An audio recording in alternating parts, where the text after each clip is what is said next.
So today I have a very nice sutta that was actually recommended partly by Casey, who's not here right now, and also by Anagarika Upachala. And it really helps because it means I don't have to flick through the suttas to choose something.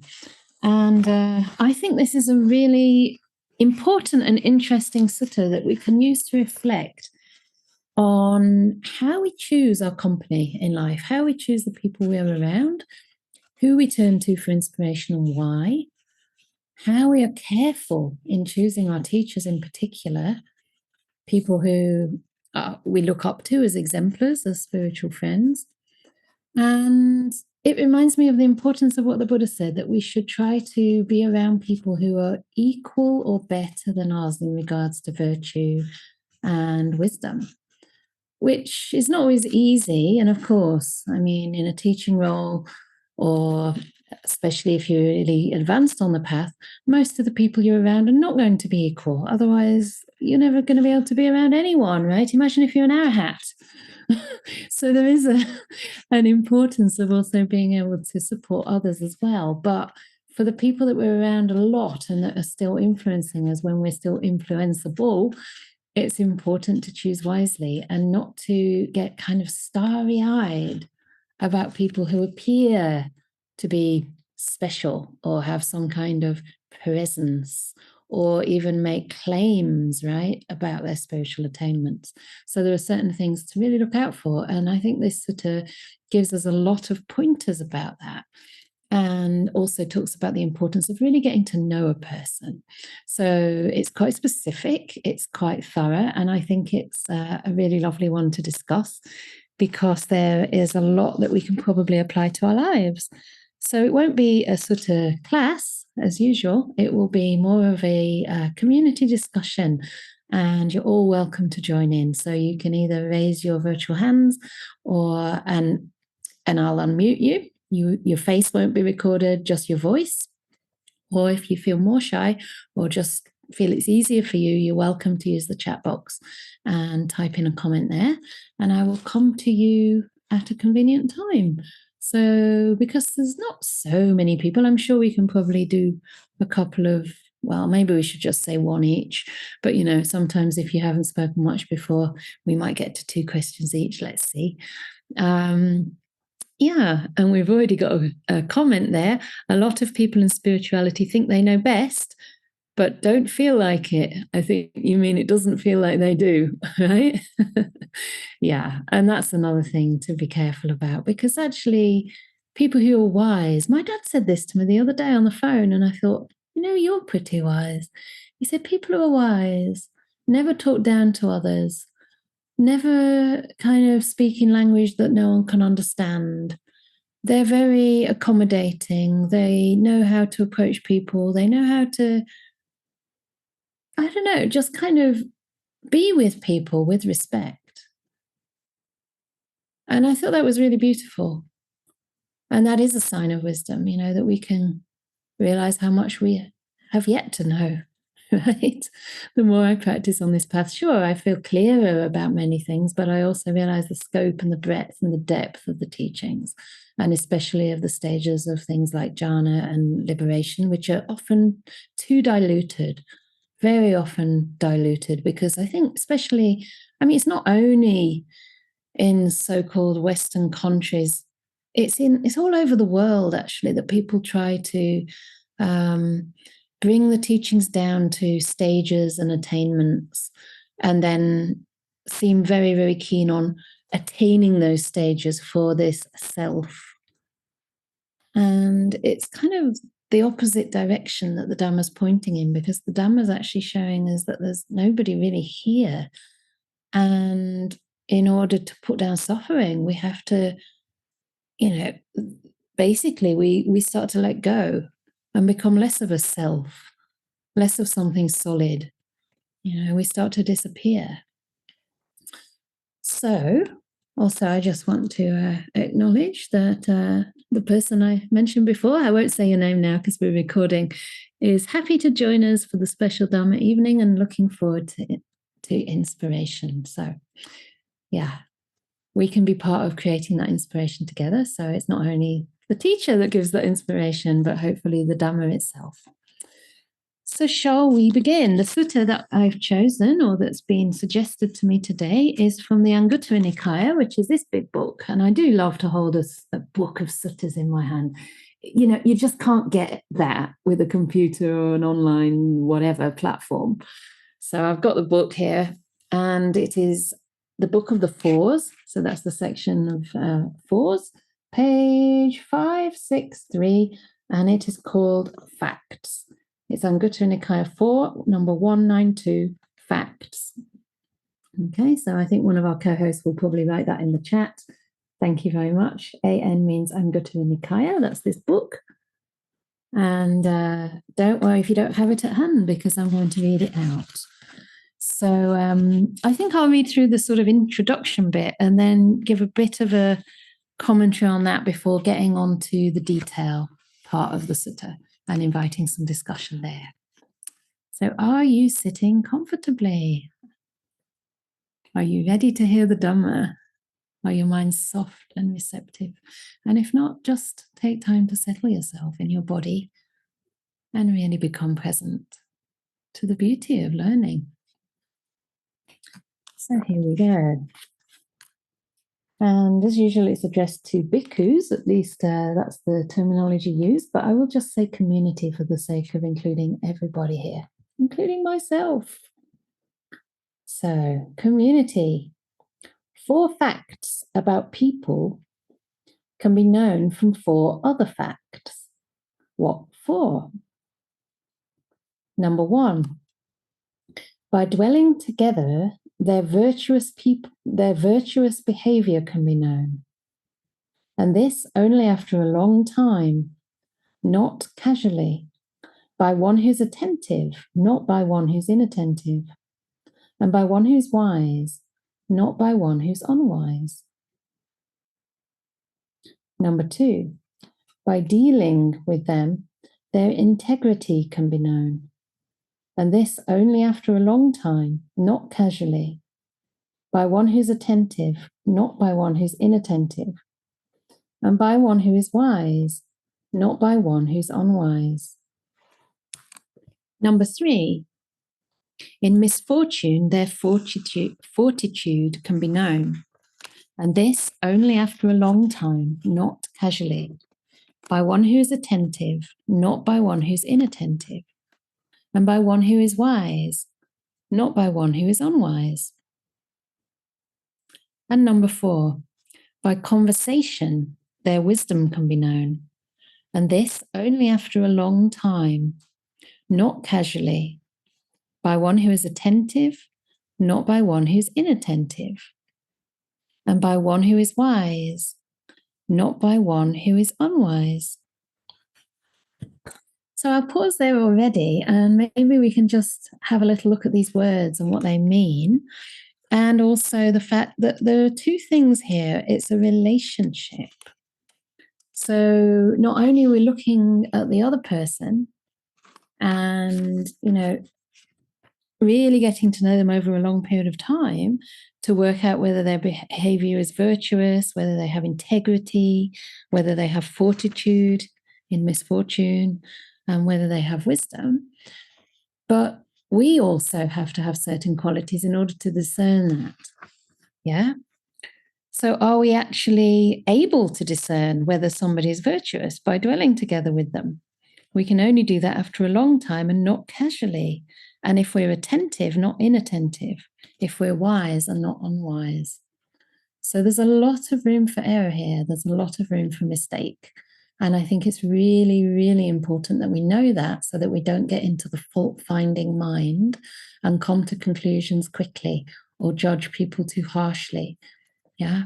So we have to be working on ourselves. We have to be purifying our own wisdom and our own mindfulness, right? In order to be attentive and to know, in a sense, what we're looking for.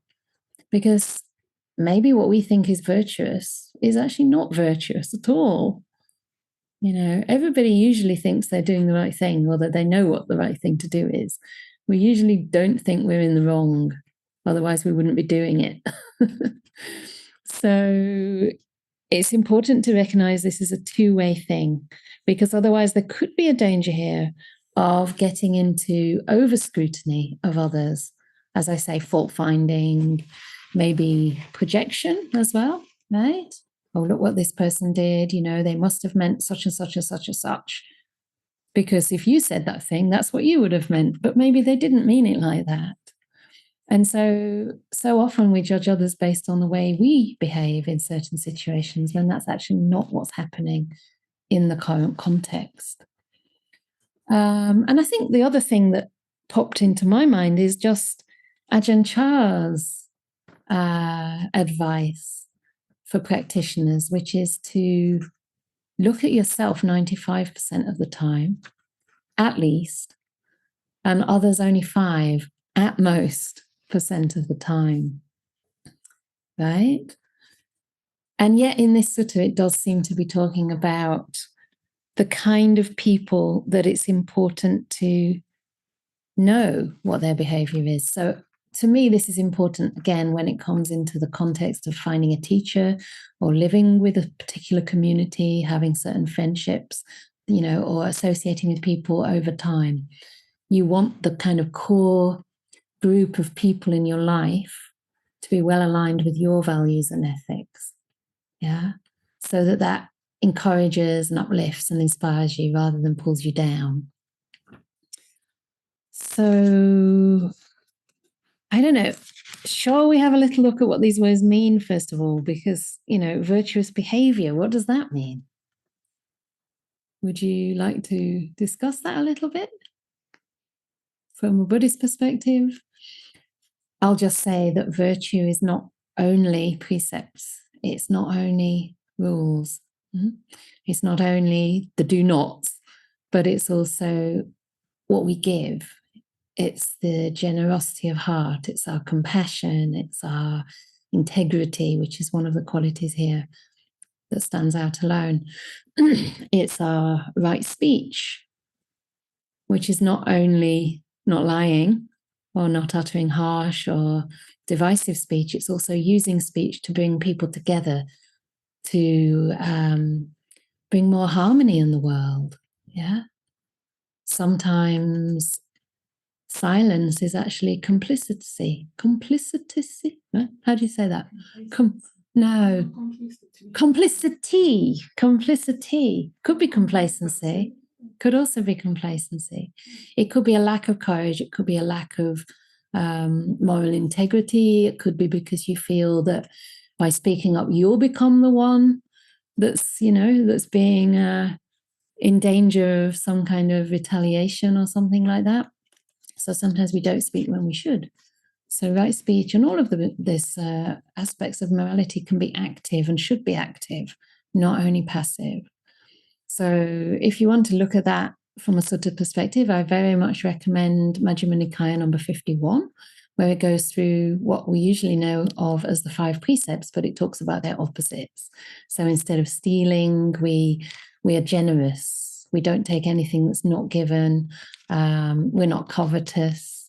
And, you can extend this. You can be very creative and think of what that might mean to you, giving away something that's hard to give, something you really, really like, or giving away the biggest piece of cake, not the smallest piece of cake, but, the bigger half. It could be generosity of time. You might not have much material means, but, you might want to give someone a very compassionate ear, give somebody space, give somebody time to process something they need to process, whatever it might be. So virtue from a Buddhist perspective is a huge area of practice. Ajahn Brahmali often says it's sort of 80-90% of the path. And if you make that foundation strong, then the rest of the factors follow fairly easily. So I think that's probably why it's the first one pointed out here. And then I had a little look up before coming, the word integrity. I sort of made a few notes for myself on that because it's one of the qualities I most revere. And it seems to have an emphasis on honesty. So on that particular aspect of virtue that relates to honesty, consistency, a lack of hypocrisy, that place where our view meets our behavior. Yeah. So we act in line with our beliefs. We don't hold one belief and then do something completely different. You know, like I really believe that people all should be compassionate and happy, but I can't stand this person, you know, or you actually do something to harm a person. That is a lack of integrity. So it brought to mind this phrase in the qualities of the Buddha, Vidya Charana Sampanno. So a person who's enlightened has purified their wisdom, which is like their view or their belief. It's actually a view. It's actually something that is integral. It's like seeing things through a completely new paradigm. So you can't regard things that are impermanent as permanent anymore. You can't regard things that are suffering as happiness anymore. You can't regard, you know, this thing we call a self as a self anymore. So the view is perfected and the behavior follows. Vidya charana is the virtue, sampanno. So one is attained to both. Yeah. So I'm not going to come to questions just yet because I do want to get through this sutta, but I'm sure that this is going to come in at some point. So let's see where we get to today. So that's about integrity, about this honesty, this sincerity. I also think for me, because it's about honesty, that sort of includes things like being transparent and actually revealing a little bit more of what's going on for you or a situation rather than kind of concealing the facts.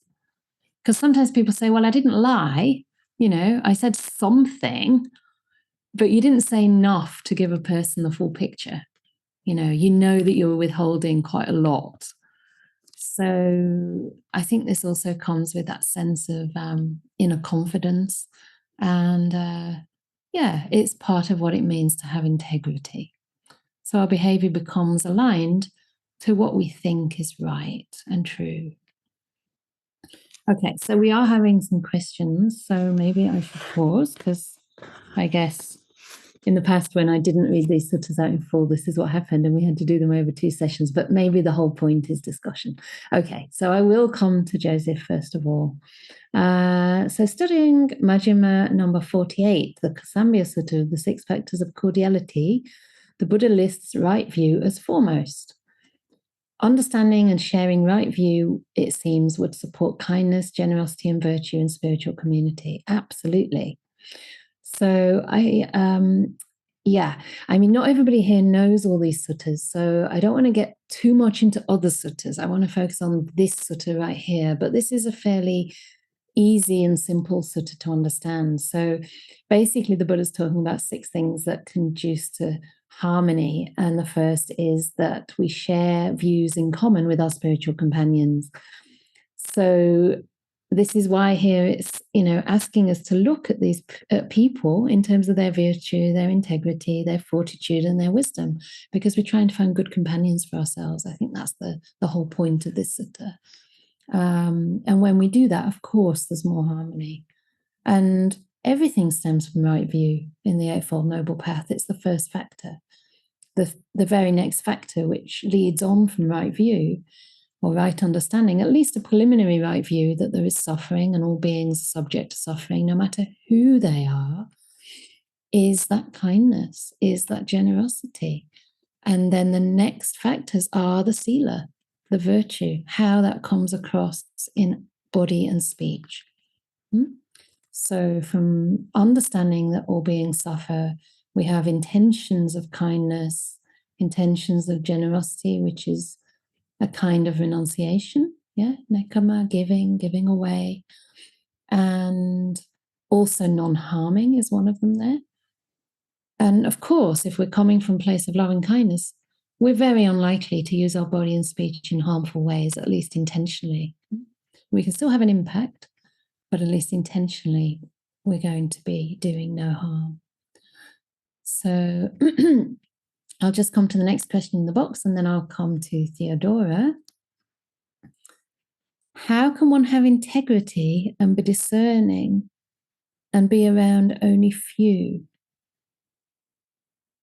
Okay, I'm not sure I quite understand the question.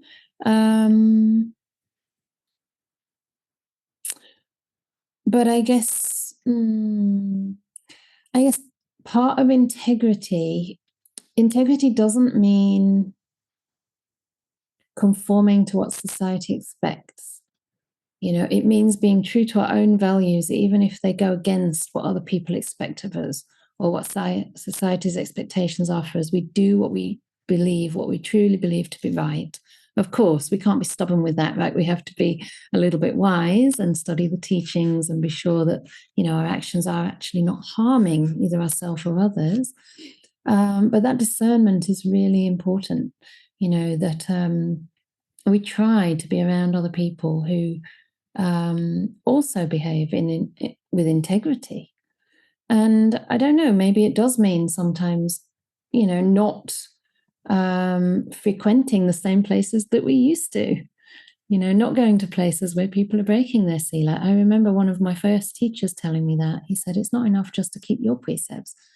Don't go to places where others are breaking theirs, because the whole energy of those places is kind of heavy.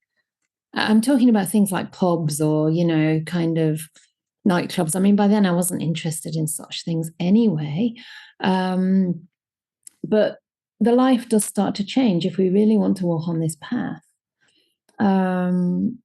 Again, not to kind of cut people out either, because you might be inspiring for others to be around, but certainly to try and protect your own integrity, not put yourself in situations where you're compromised. So I hope that makes some sense. We're getting into more conversation here. So next question, and please do feel free to ask it.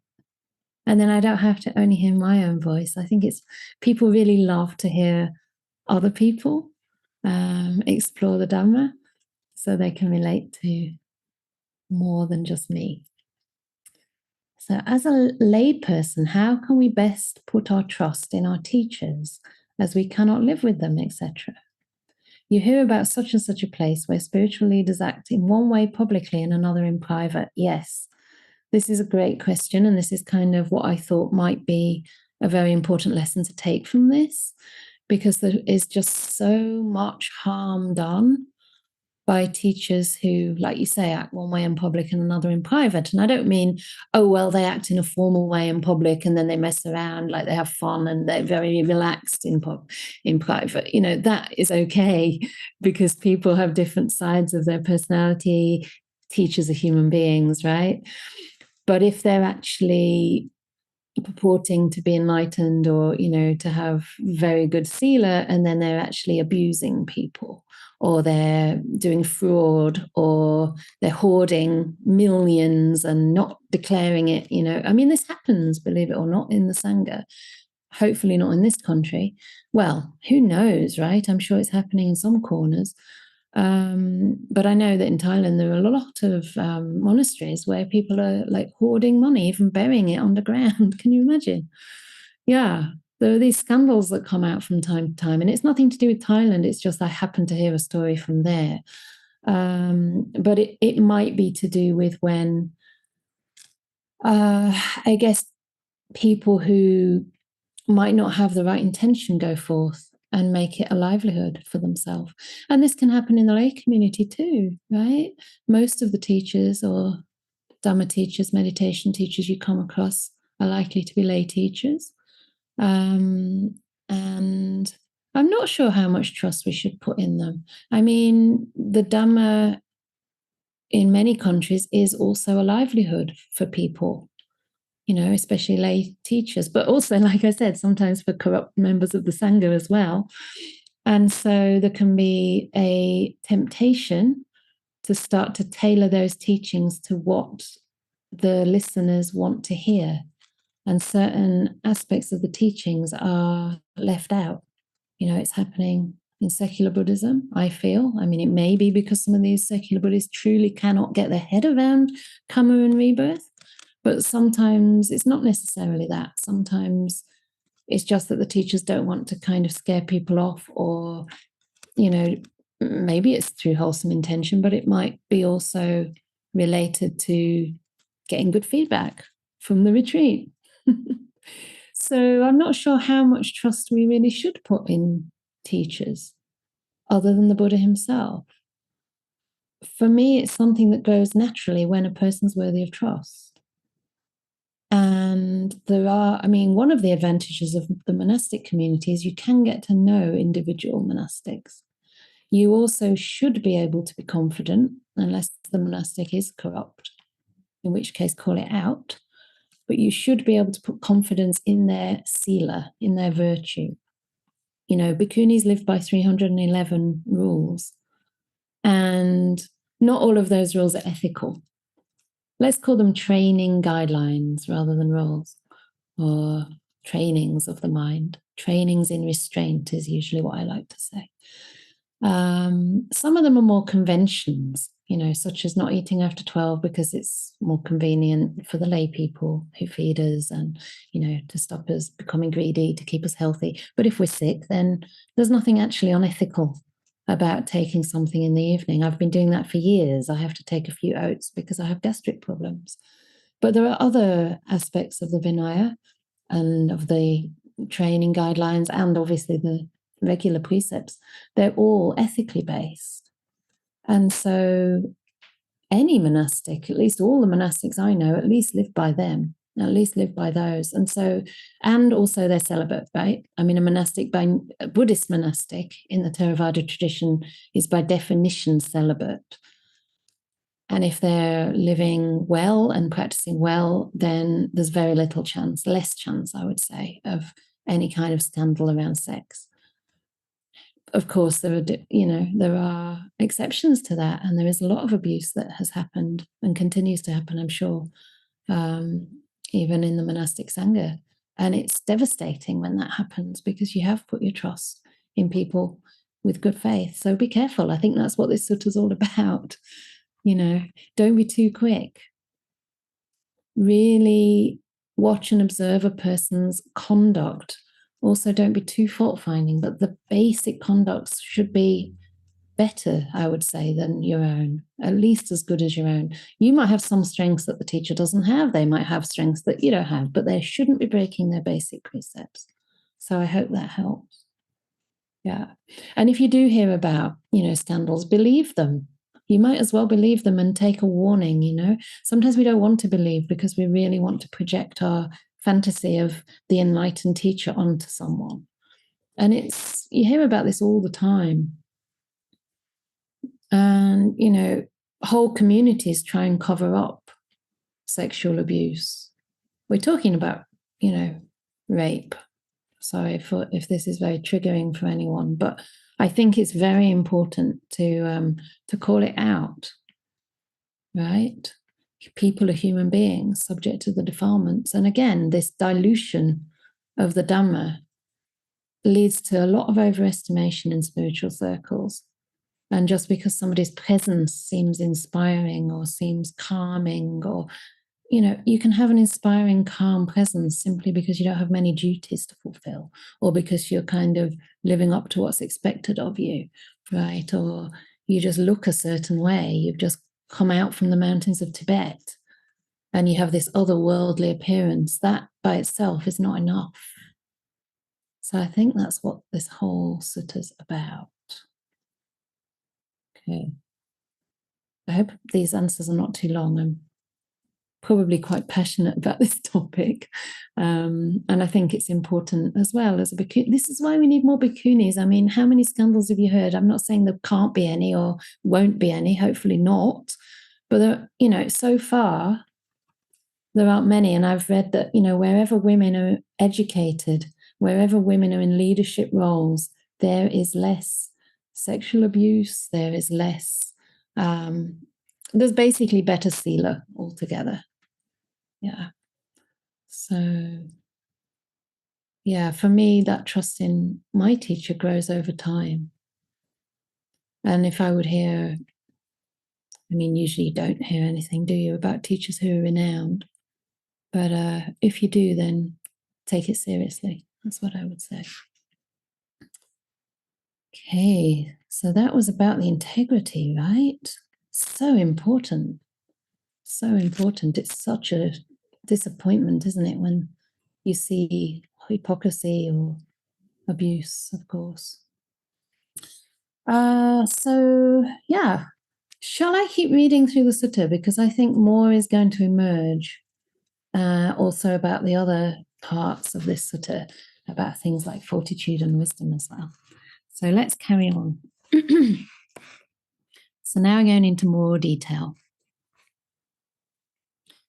It was said, and I think this is by the Buddha, by dwelling together, their virtuous behavior can be known, and this only after a long time, not casually, by one who's attentive, not by one who's inattentive, and by one who is wise, not by one who is unwise.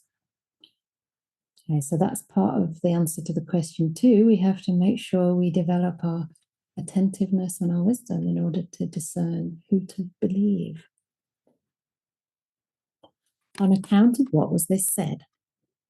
Here, community, by dwelling together with another person, one comes to know them thus. For a long time, this venerable one's conduct has been broken, flawed, blemished, and blotched, and they do not consistently observe and follow virtuous behavior. This venerable one is immoral, not virtuous. So we take our time even in deciding whether someone is not virtuous. But in another case, by dwelling together with another person, one comes to know them thus. For a long time, this venerable one's conduct has been unbroken, flawless, unblemished, and unblotched, and they consistently observe and follow virtuous behavior. This venerable one is virtuous, not immoral. It was on account of this that it was said, by dwelling together, their virtuous behavior can be known, and this only after a long time, not casually, by one who's attentive, not by one who's inattentive, and by one who is wise, not by one who's unwise.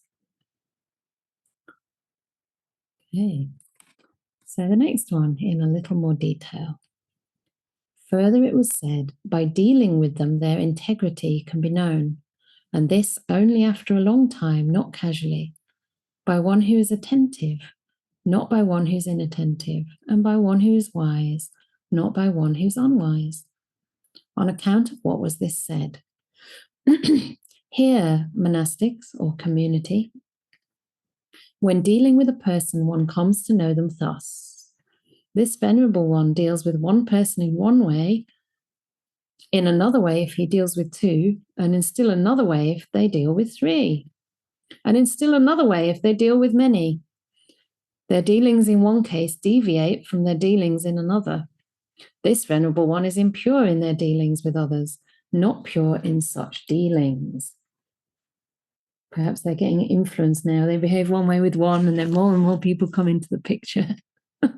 They start to do deals and all kinds of schemes and lose their own integrity. But in another case, when dealing with a person, one comes to know them thus. In the same way that they deal with one, they deal with two, three, or many. Their dealings in one case do not deviate from their dealings in another. This venerable one is pure in their dealings with others, not impure in such dealings. It was an account of this that it was said, by dealing with them, their integrity can be known, and this only after a long time, not casually, by one who's attentive, not unattentive, and by one who is wise, not who is unwise. Okay, I kind of like this because it also brings to mind to me this idea of metta somehow, like that you deal with beings evenly and consistently and in a way impartially, right? Our behavior doesn't have to change just because there are different types of people around us. We can still have the same values. We can still wish them all well. And, you know, it's not like, oh, this person's a good person, so I'll be honest to them, but this person, I don't like them, so I'll cheat them a bit. It's consistency. Yeah. Is this related to inclusivity in the 4 bonds of fellowship? What are the 4 bonds of fellowship? I'm not sure I understand the question. Inclusivity.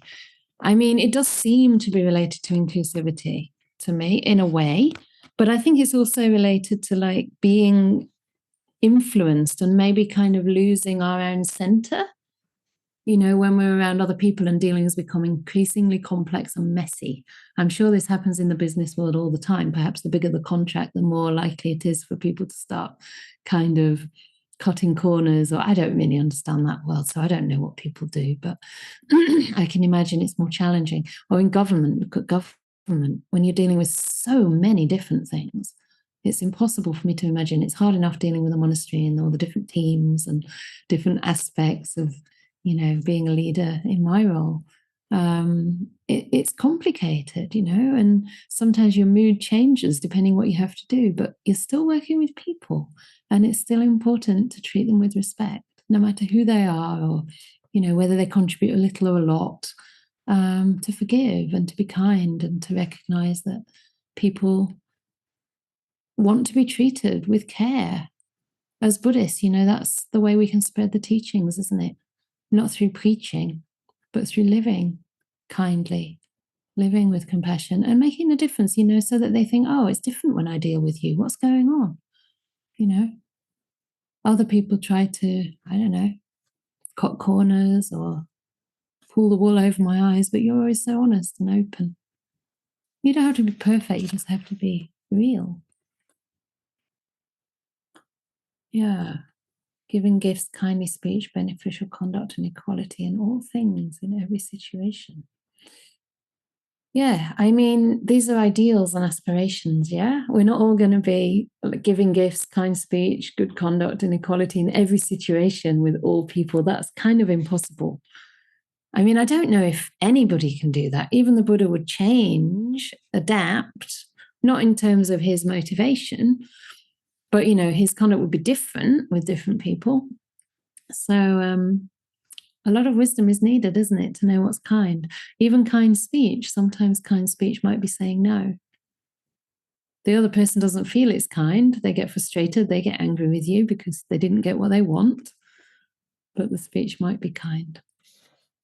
Anyway, let me continue on, unless there are any more questions, but I would encourage raised hands as well.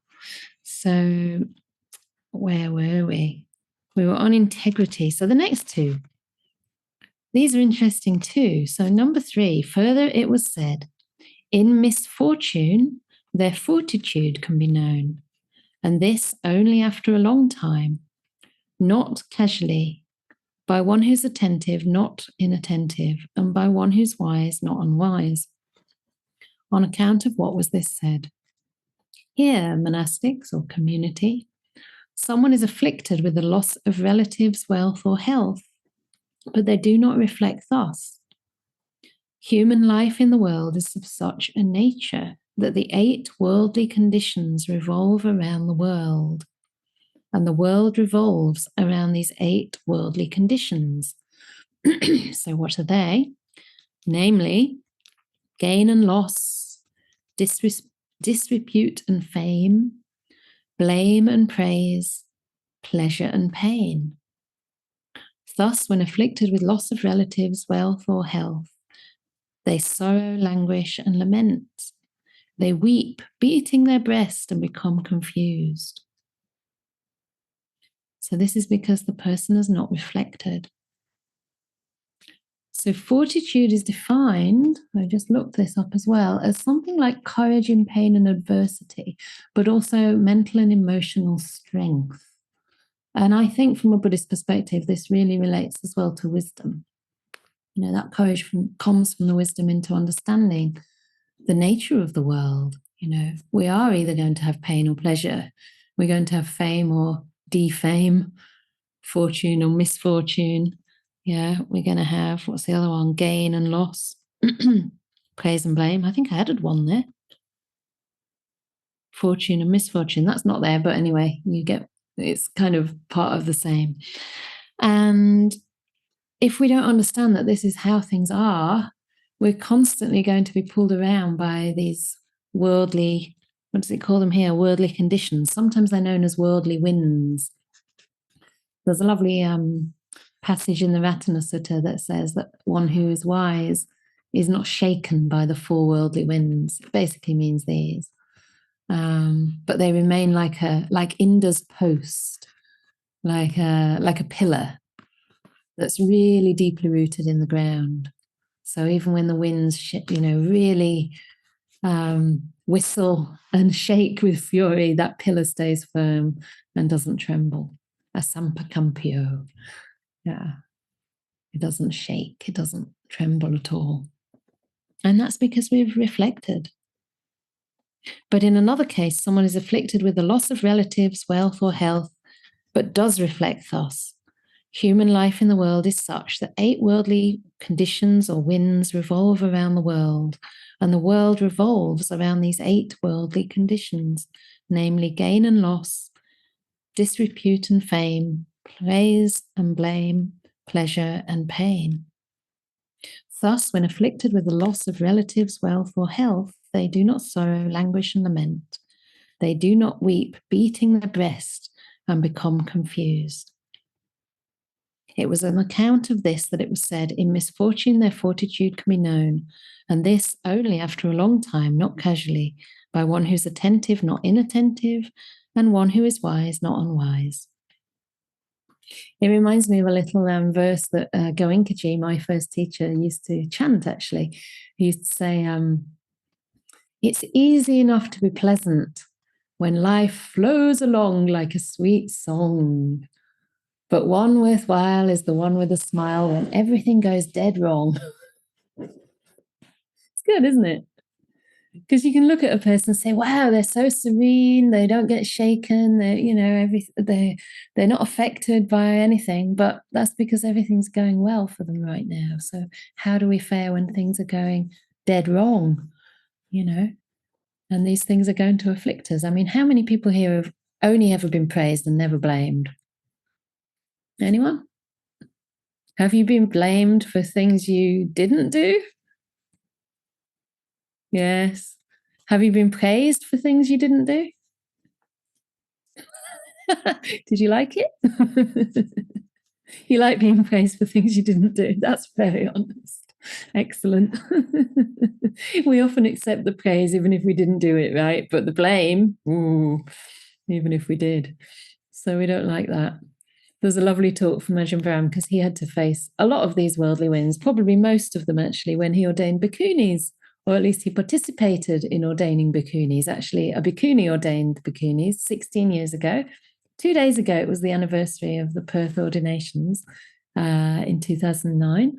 And he was called to Thailand to get told off by the big monks and a whole lot of them as well, all at once. So very intimidating, actually, very intimidating.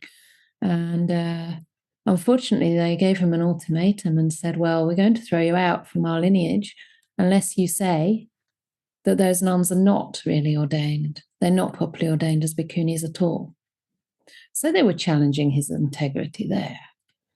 But of course, he had that inner integrity and courage and lack of being shaken by the worldly winds. And he said, I can't do that. These are bhikkhunis. They've been ordained properly, and I'm not going to say that they're not. And as a result of that, he did lose most of his friends. In the Sangha, he did lose some of his reputation among those particular people. And he was even challenged over whether the monastery still belonged to him. Can you believe that? I mean, this is a monastery established in Australia. It has its own committee, the BSWA, but some of the Thai monks were actually pushing for the Thailand to take it back. In other words, to steal it, right? Because it was never theirs. And there's a lovely talk on our YouTube channel by Bhante Sujato that he gave at the beginning of the Rains called Chipping Away at Misogyny, and he addresses this there. But I've spoken in quite some length with Ajahn Brahm about his feelings around that time. And although he lost all his friends, he never regretted that. And there's a lovely talk by him where he says, 1 minute you're the bee's knees, next minute you're the bee's vomit. It's really nice, isn't it? Like literally went from being, very well respected, probably even envied in some ways, to being just cast aside. And even though he has actually visited a couple of the monasteries to apologize, seek forgiveness, make amends, still there's nothing really changed. There's no more conversation, there's no going forward with the question of bhikkhuni ordination at all. So yeah, it's a shame, but I think it was very inspiring to hear the talks he gave. If you want to listen, it's 2009 Rains Retreat. There's one called Not Dirtied, which is about a lotus that's not being dirtied. And there's one that's called A Saw Point, SAW, which is related to the simile of the saw. When you cut into pieces with the saw, can you still have metta? Can you still dwell without hate towards those people harming you? And it's really beautiful to hear him talk. It's not praising himself, but it's a kind of lion's roar, really, where he's saying that if you're really established in the Dhamma, then this is not going to really shake you very much at all. So this is something we can aspire to, And I think the simile of the saw was actually taught not to say, if you're being killed, just lie there and let it happen. That wasn't the purpose. It was more to say, if it is possible to not generate hate even towards people who are harming you, why should we generate hate towards people who are just going about their normal day? Far less painful things happen to us and we get annoyed, right?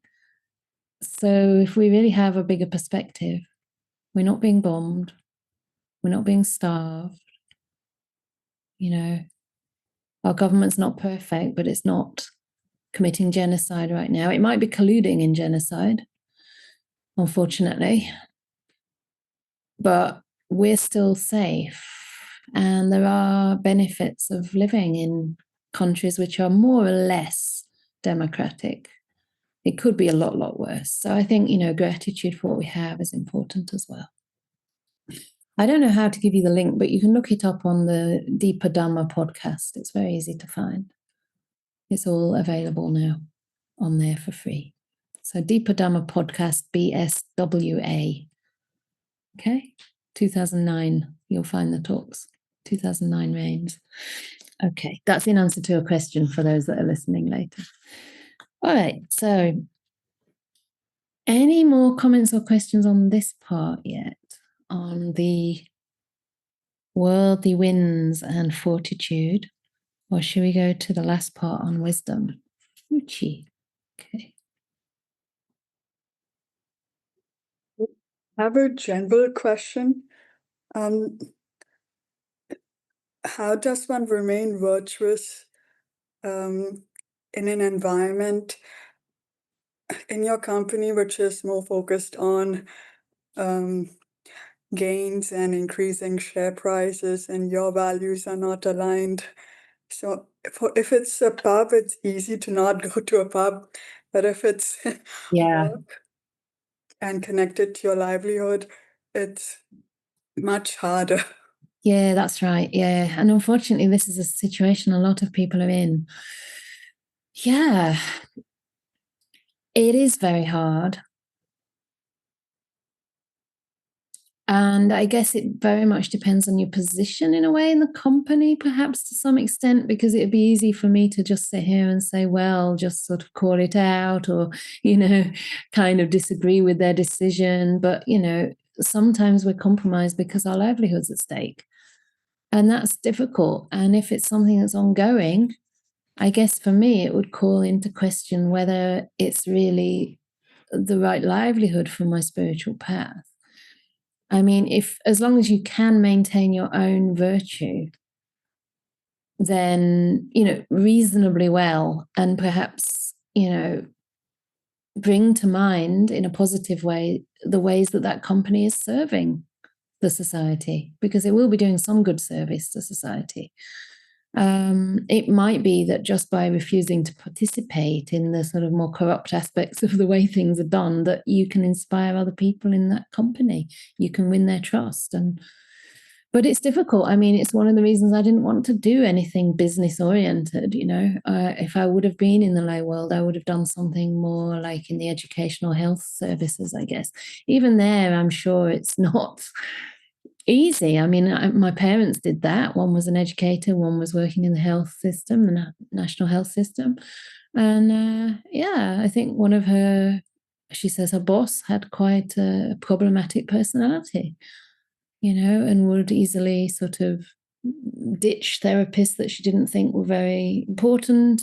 And it wasn't easy, but my mom did still do her best. So try to do what you can and reflect on the goodness that you're doing and the integrity that you are bringing. You can't be perfect. And if it really does become problematic, I don't know. Can you even teach meditation there? Maybe you could have a little lunchtime meditation group and talk about loving kindness, do some loving kindness together with your colleagues. Maybe that would help. I don't know. Yeah. Don't worry too much, because sometimes we're in a situation that's not perfect and then we worry about it and that adds suffering onto it. So it's important to keep your own mind really strong and then focus on what you can do. Hold your head high and perhaps you'll have more influence that way. Yeah, but if it's consistent and if you're having to lie and you're having to cheat, and then I would say, I don't know if there's any possibility you could move company or somehow have a change of career. That has to be coming from you. It might not be that bad. Yeah. Okay, so let's get on to the wisdom part. So number 4, further it was said, by conversation their wisdom can be known, and this only after a long time, not casually, by one who's attentive, not inattentive, and one who's wise, not unwise. On account of this, of what was this said? Here, monastics or community, when conversing with someone, one comes to know, judging from the way this venerable one initiates, formulates, and poses a question, they are unwise, not wise. For what reason? The venerable one does not speak about matters that are deep, peaceful, sublime, beyond the sphere of reasoning, subtle and comprehensible to the wise. When this venerable one speaks on the Dhamma, they are not able to explain, teach, describe, establish, reveal, analyze, and explicate its meaning either briefly or in detail. This venerable one is unwise, not wise. And then there's a simile.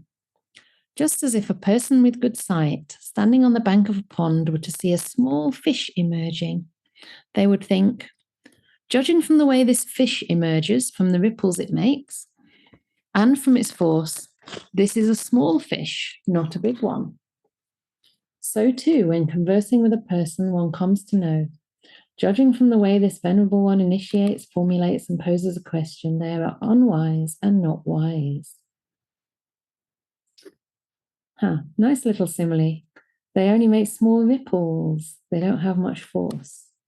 And I think that means in terms of the ripple effects of teaching, right? Of living the Dhamma. If you are able to explain, then the benefits really ripple out. And it has a certain power. The Dhamma has a certain power, which is why I think it's really important to also read from the Buddha's teachings, like hear the Buddha's teachings directly from him. And this is as close as we can come to it, from having these texts in our hands and also trying to unpack them and understand them in the context of our lives. So the opposite, in another case, when conversing with someone, one comes to know, judging from the way this venerable one initiates, formulates, and poses a question, they are wise, not unwise. For what reason? This venerable one speaks about about matters that are deep, peaceful, sublime, beyond the sphere of reasoning, subtle, comprehensible to the wise. When this venerable one speaks on the Dhamma, they are able to explain, teach, describe, establish, reveal, analyze, and explicate its meaning, both briefly and in detail. This venerable one is wise, not unwise. And then this one has a simile as well. Just as if a person with good sight standing on the bank of a pond were to see a big fish emerging, they would think, judging from the way this fish emerges, from the ripples it makes and from its force, this is a big fish, not a small one. So too, when conversing with someone one comes to know, judging from the way this venerable one initiates, formulates, and poses a question, they are wise, not unwise. It was on account of this that it was said, by conversation their wisdom can be known, and this only after a long time, not casually, by one who's attentive, not inattentive, by one who is wise, not by one who is unwise. These monastics, or community, are the 4 facts about people that can be known from 4 other facts. So there we go. We have actually finished the sutta, which is very wonderful. And yeah, any more comments or questions about this? And again, just wishing to emphasize about the fact that in order to know and discern any of these people, it's not only by watching them, it's also about being wise ourselves, being attentive, and really, giving these things time. Don't come to quick decisions about anybody. That's an interesting point. Beyond reasoning, what's a concrete example of regarding speaking on virtue beyond reasoning on its benefits? I don't know if he's talking about virtue. Speaking on virtue beyond reasoning on its benefits.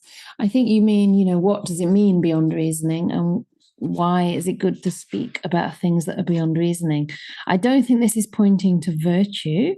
When it talks about matters that are deep, peaceful, sublime, and beyond the sphere of reasoning, subtle and comprehensible to the wise, it's talking about, I think, nibbana, right? It's talking about the really deep states of practice, deep states of samadhi, possibly, but most probably nibbana itself, or questions around existence and non-existence, self and no self, things that are basically cause a lot of confusion with people, that are subtle, comprehensible to the wise. So it's, in a way, staging this person's wisdom, right?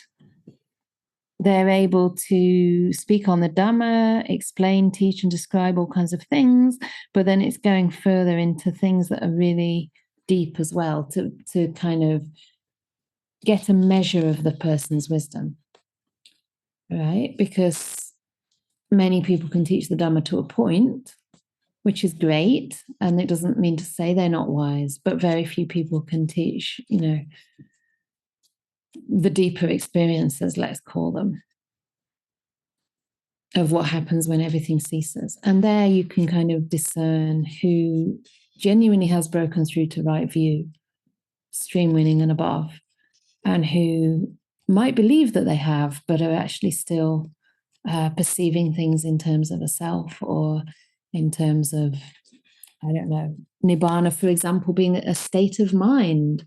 You even hear today among some, I don't know if they're Buddhist or secular Buddhists, or just, meditators who haven't had access maybe to the wise teachers who've experienced the depth of the practice. You can hear them talk about nibbana as just waking up to the moment, just being aware of what's happening in the moment, or, or maybe, just the kind of background awareness that sees things arising and passing away. I've heard many teachers talk about that as unconditioned awareness, or a kind of, consciousness beyond the 5 khandhas, which is simply not. It's just a state of fairly strong mindfulness that's aware of objects coming and going. It's not even a state of deep samadhi. And it's not to say that, these aren't profound experiences that can be transformative, and that we should dismiss them or ridicule them or anything like that. But it's just to say, we're mistaking sometimes something much less for something more profound. And so it's when you speak to people who've really gone through different, I don't like words like stages, but their practice is deep and mature. Their sila is deep and mature, right? Their compassion, they've really cultivated the practice, the path over a very long time. And they can, as it were, stand on the top of a mountain and see that, oh, this person's walked up to this part of the mountain. And because they've only come to here, they see it one way. So their teaching is from there, from that perspective. But then the next person's walked a bit further up and they're teaching from this part of the mountain. So what they see is true, but they're missing the rest of the mountain. It's only when you've climbed to the top of the mountain that you can see where all these different philosophies start from. It's like this person got to here, and from there, this philosophy began. This person got to here, from there, this philosophy began. Yeah. Or this religion began.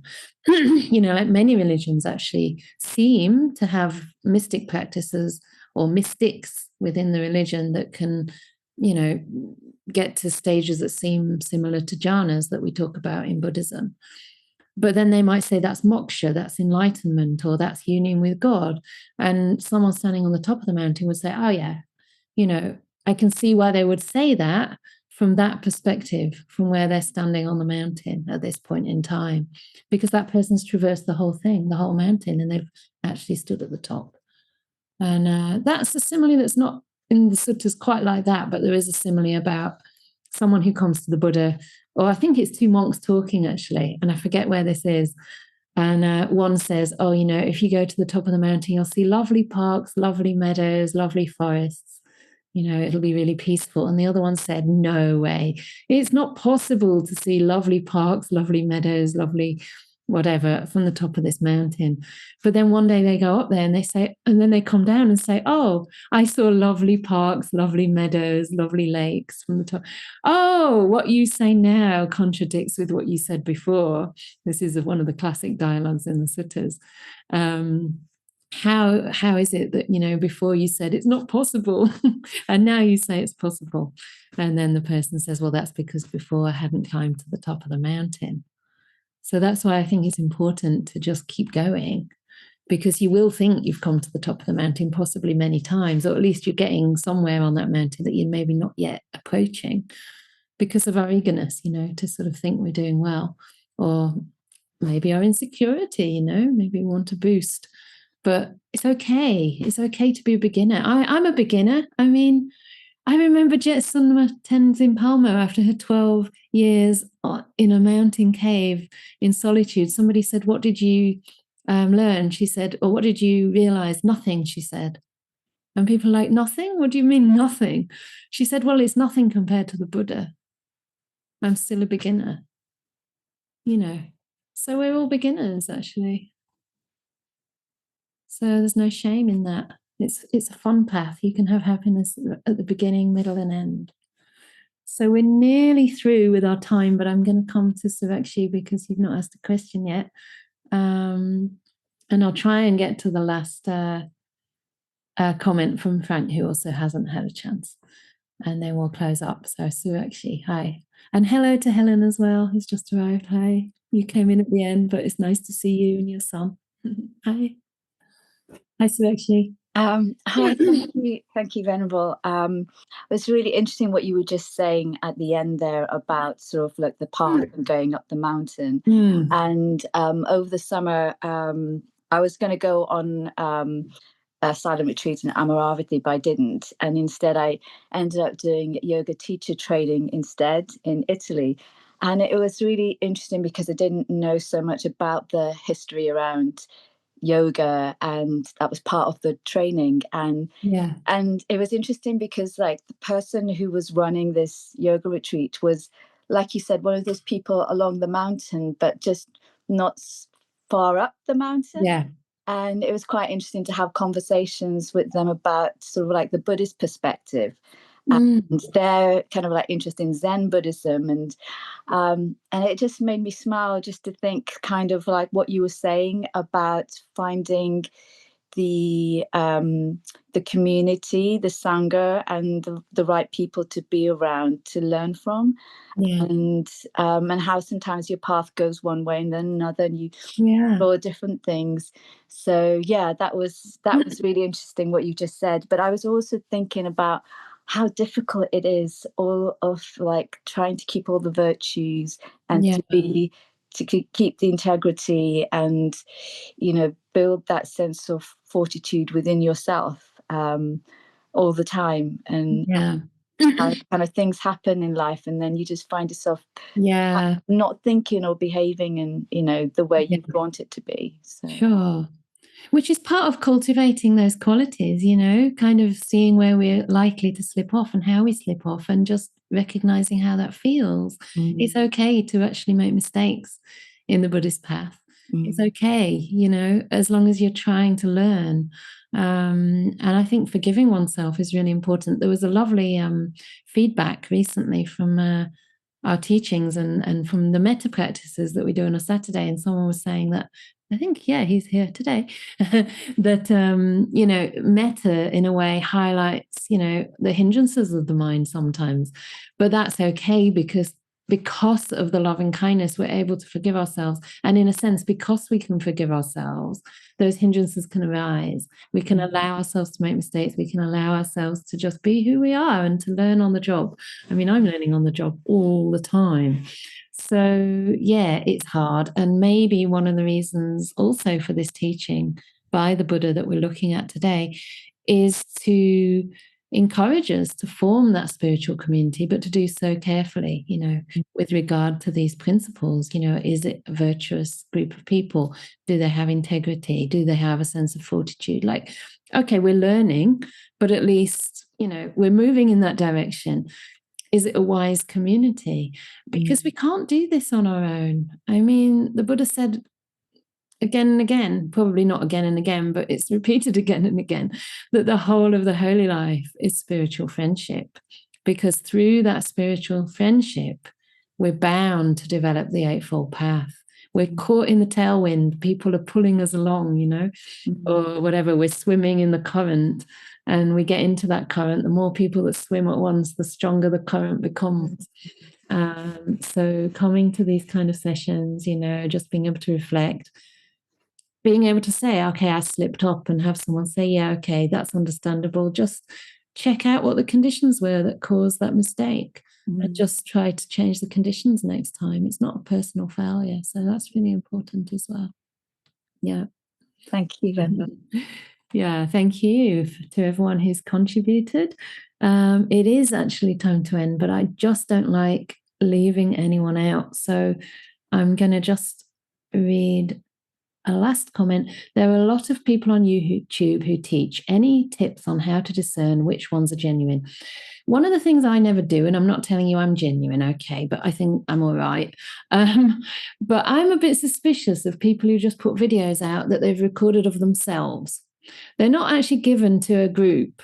They don't actually have anyone listening. They just go with a camera and they record a talk. I don't know. Anyone can do that, right? They haven't necessarily built a community. They haven't necessarily like gained people's loyalty or trust. I mean, obviously, if you can do a bit of research about their conduct or get to know about their conduct, that's important. For me, if I find out that somebody's conduct is not on, you know, there's one person on YouTube that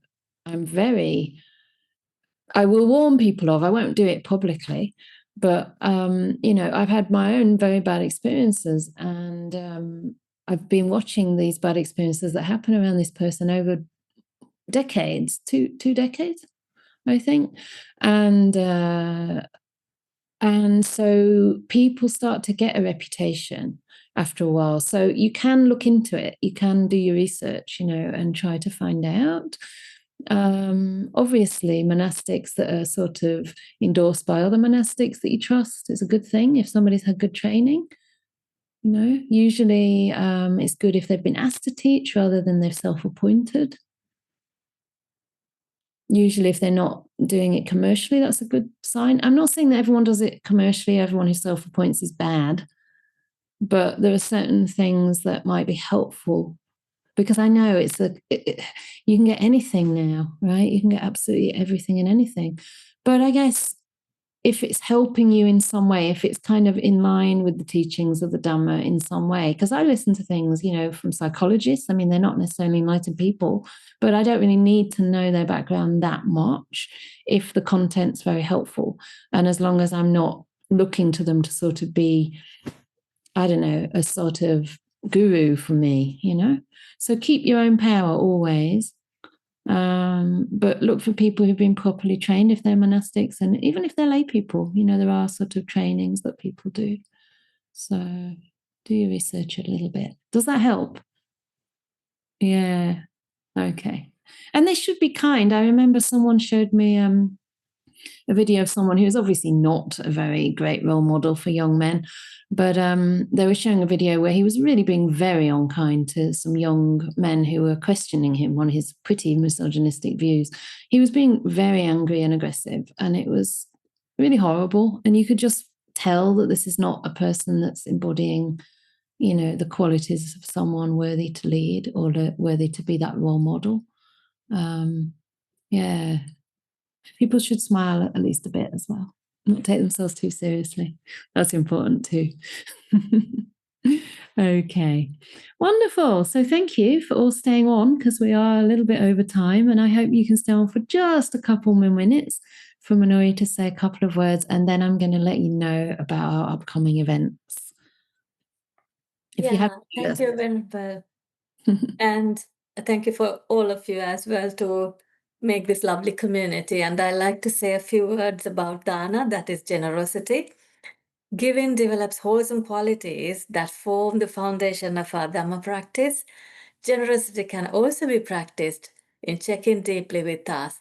And I'm going to start today by telling you that there are some upcoming supermarket slots that you can talk to team at anukampaproject.com or project.org, or you can go to the website and book as well. So that is a big needed item, and thank you very much for in advance for that. And on the financial donations, there are several ways. There is a one-time donation of any amount going through that link that we put in the chat. You can do a bank transfer, PayPal, or SumUp. And there, or if you are financially able, you can do a bank standing order through your bank. And you can do the needed items. And as I said, the supermarket deliveries or the dana physically or even by remote. As you know, the bhikkhunis don't get that much of dana, so that is something that we need to keep in mind. And if you have any specialties, you can volunteer. Please talk to team at anukampaproject.org as well. Thank you. Excellent. I don't know if someone could type those in, unless I've missed them there. Yeah, great. Just to say dana means generosity, but it's often also used to mean food or donations. So you can have food dana, you can have financial dana, you can have just dana of your life. So yeah, service dana, any kind of dana is giving from the heart. So everything is very gratefully received, and really a lot of thanks to everyone who continues to send food here. And yeah, you can get involved any way you wish. I hope to see some of you here. I think someone mentioned they're coming tomorrow, and I forget who it was, but I'm looking forward to seeing you anyway. So yeah, take care everybody, and good night. You can unmute yourself if you wish. Oh, I was going to say about the upcoming events. So tomorrow there's no metta session until the 8th of November or 9th, which is the Saturday, 8th of November. So for the next 2 weeks. But there will be a sort of discussion next week. And this Wednesday, Manori will be doing the metta chanting. I'll be away and back next week for the Sutta discussion. Ajahn Brahm is coming to England soon as well. So if you haven't yet booked in for the weekend retreat or for any of the Dhamma talks, please do. And what else? The newsletter's coming out in about a week. with some New Year retreat, a New Year retreat in Sheffield. It's actually on the 2nd and 3rd of January, so that you can still have your New Year with family, and a few more things. Okay. All right. So I look forward to seeing you soon. You may unmute and wave goodbye if you wish. Say goodbye if you wish.